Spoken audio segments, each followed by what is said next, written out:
আবি দাদা ভুল আমার হয়েছে, ভুলটা আমারই হয়েছে, আমি দোষ স্বীকার করছি। কিন্তু কিন্তু তোমার এই হরি দাদাকে এবারের মতো তুমি ক্ষমা করে দাও। এবার যখন ওকে কথা দিয়ে নিয়ে এসেছি তখন এই এবারটির মতো ওকে একটা মাস রেখে দাও। তারপর আমি যখন নিজে বাড়ি যাব ওকে নিজে গিয়ে ঠিক রেখে আসবো। আর এই একটা মাসে তোমার যদি ওকে পছন্দ না হয়, ওর কাজ যদি ভালো না লাগে, তাহলে আমি কথা দিচ্ছি আর দ্বিতীয়বার আমি ওকে রাখতে বলবো নি।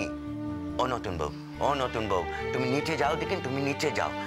আমি আবির দাদাবাবুকে বুঝে সুঝে সব রাজি করতেছি। হ্যাঁ, আর ভাবছো কেন? আমি তো আছি এখানে, তুমি নিচে যাও। আর ওমে শোনো, এই দাদাবাবুর সব দেখাশোনা করবে তুমি, বুঝেছো? সময় মতো ওষুধ টষুধ ঠিক দেবে। আর খাওয়া দাওয়া যখন যা আবির দাদা যেরাম খেতে চাইবে ঠিক তেমনটি তুমি দেবে, বুঝেছো? হ্যাঁ, আর শোনো, ওই রাত্রির বেলা নিজের ঘরে শুতে যাবে, বুঝেছো? আরে বলছি তো না, আমার লাগবে না কাউকে। আমি চিনি না জানি না এমন লোক আমার সেবা করবে, সেই সেবা আমি নিতে পারবো না। আচ্ছা ঠিক আছে, তুমি যা বলবে সেই কথাই হবে। শুধু তো একটা মাস গো। হ্যাঁ, শুধু তো একটা মাস। আর এ কথাও বলছি, আমি যারে এনেছি সে তোমার অচেনা নয় গো।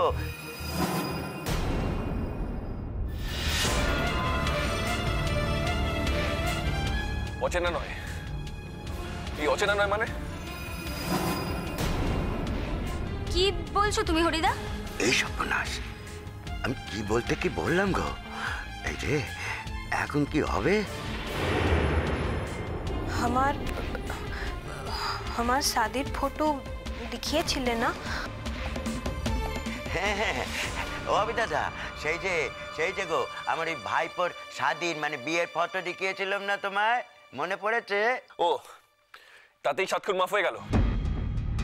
ওই শাদির ছবি আমাকে দেখিয়েছো বলে সে আমার সেবা করবে? আর তাছাড়া কবে তুমি আমাকে কি ছবি দেখেছো সেটা আমার মনে নেই। ও নতুন বউ শোনো না গো, তুমি নিচে যাও। নতুন বউ তুমি নিচে যাও, আমি আবি দাদাকে সব বুঝে সুঝে রাজি করে দিচ্ছি। তুমি নিচে যাও তো, নিচে যাও। হ্যাঁ, নিচে যাও। আমি তো এখানে রইলুম, সব ঠিকঠাক বুঝে দেবো। হ্যাঁ, নিচে যাও।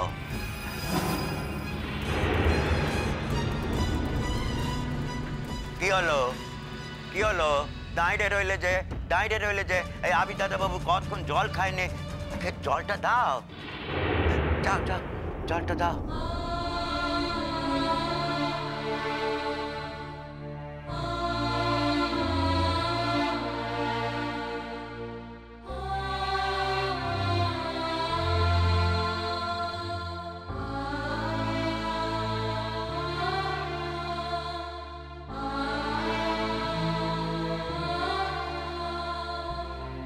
আবি দাদাবাবু, না গো, তোমার মুখের কাছে গ্লাসটাতে ধরলেছে গো।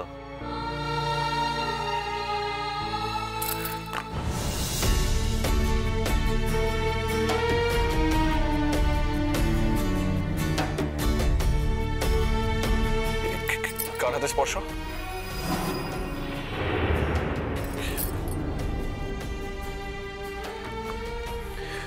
এটা কার হাতে ছোঁয়া? একে বললাম যে আমার ভাইপোর বউ সরলা। কিন্তু এই ছোঁয়া তোমার চেনা? এই টেম্পারেচার তোমার জানা? বলেছিলাম না যে এ মেয়ে তোমার পছন্দ হবে? আর কি, এও তো বলেছিলাম যে এ মেয়ে তোমার অচেনা নয় কো। হ্যাঁ, এখন কি এই চেনা মেয়েটাকে তোমার পায়ে একটু ঠাঁই দেবে নাকি দূর করে তাইরে দেবে? তুমি কে তুমি? তুমি যে বলেছিলে হাজার মানুষের মধ্যে তুমি আমাকে ঠিক চিনতে পারবে, শালুক, অথচ মাত্র দুজনের মধ্যেই চেনা যাচ্ছে না। শালুক, আমার শালুক। খবরদার আবি দাদা, এই সর্বনাশ করো না। এই কথা তুমি আর আমি ছাড়া কেউ জানলে সর্বনাশ হয়ে যাবে গো। আর সর্বনাশ যা হবার তা ওই বৌমনিরই হবে গো, হরি দাদা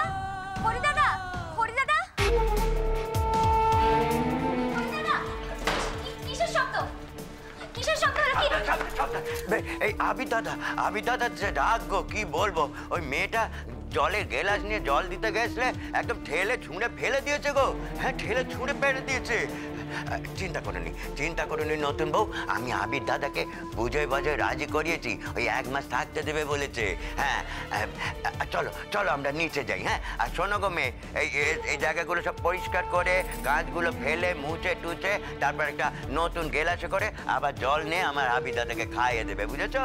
আর ওই নতুন বউ তোমার সব ওই বুঝিয়ে দেবে কি কি ওষুধপত্র ঠিক সময় মতো দিতে হবে, সব ঠিকঠাক করো গো। হ্যাঁ, চলো চলো গো, আমরা যাই। চলো চলো চলো আমরা যাই, চলো নিচে যাই, চলো।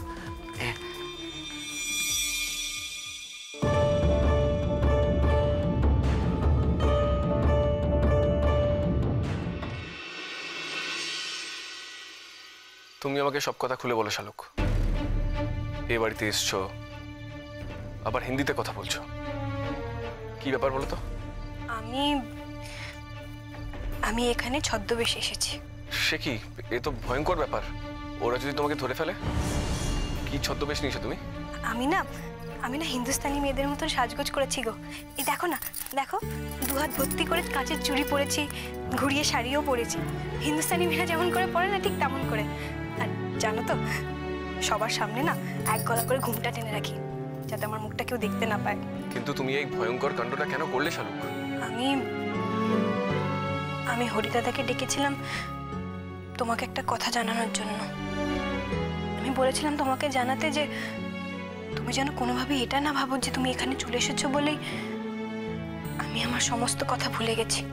তোমায় যা যা কথা দিয়েছে আমার সব মনে আছে ভেলভেলেটা, এবং আমার কথা আমি প্রত্যেকটা অক্ষরে অক্ষরে পালন করবো ভেলভেলেটা। আমি জানতাম তুমি হরিদাদাকে না বললেও এই কথাটা আমার জানা ছিল। আর তোমার কাছে আমার ক্ষমা চাওয়ার ছিল। আমার কাছে ক্ষমা চাইবে তুমি? কেন গো? বারে ক্ষমা চাইবো না? আসার সময় যে তোমাকে স্বার্থপরের মতন ছেড়ে এলাম, কিন্তু আমার যে কিছু করার ছিল না শালুক। আমি জানি ভেলভেলেটা, এই কথাটা কি তোমাকে আমায় বলে দিতে হবে নাকি? আমি জানি তুমি আমাকে বাঁচানোর জন্য ঐশ্বর্য দেবীর কথা মেনে এখানে এসেছো। জানো, আমার খুব ভয় করছিল। কিসের ভয় ভেলভেলেটা? আমি ভাবছিলাম তুমি যদি আমাকে ভুল বোঝো, এইটা ভাবো যে আমি ঐশ্বর্যের সঙ্গে থাকবো বলে তোমাকে ছেড়ে এসেছি, তখন যে আমার মনেও শান্তি হতো না। একদিন হয়তো আমি এই ভুলটা করতে পারতাম, কিন্তু কদিন তোমার সঙ্গে থাকার পরে, তোমাকে আবার নতুন করে চেনার পরে, তোমার কি মনে হয় আমার পক্ষে এই ভুলটা করা সম্ভব ভেলভেলেটা? না, তা সম্ভব নয়, সেটা আমি জানি। কিন্তু শালুক, তুমি যে এখানে এসেছো তাতে কত বড় রিস্ক আছে বলো তো? ওরা যদি তোমাকে চিনে ফেলে তাহলে ওরা তোমাকে পুলিশে দিয়ে দেবে। হ্যাঁ, যদি সুযোগ পায়, যদি ধরা পড়ো তুমি ওদের কাছে, যদি ওরা চিনতে পারে তাহলে। তার থেকে সবচেয়ে বড় কথা, সবচেয়ে ইম্পর্টেন্ট কথা হচ্ছে তুমি যে এখানে এসেছো তাতে আমি যে কত খুশি হয়েছি সেটা তোমাকে বলে বোঝাতে পারবো না। সিরিয়াসলি আমি শান্তি পেলাম শালুক, খুব শান্তি হচ্ছে। জানো, গত 2 দিন ধরে আমি শুধু চেঁচাচ্ছিলাম, শুধু মেজাজ দেখাচ্ছিলাম। রাতে আমার ঘুম আসছিল না, জানো, আমার কিচ্ছু ভালো লাগছিল না। আমি জানি। শালুক, তুমি এই বাড়িতে ছদ্মবেশে থাকতে পারবে তো? ধরা পড়ে যাবে না তো? তুমি এত ভেবো না ভেলভেলেটা, আমার উপর একটু ভরসা রাখো। আমি তোমাকে বলেছি না, আমি একদিন তোমার চোখ ঠিক সারিয়ে তুলবো। মা, আমরা মুভি দেখতে যাচ্ছি। আর স্বামীর চোখ কদিন আগে অন্ধ হয়ে গেছে, তার স্ত্রীর মনে সিনেমা দেখার আনন্দটা এর মধ্যেই জেগে ওঠা উচিত নয় বলে আমার মনে হয়।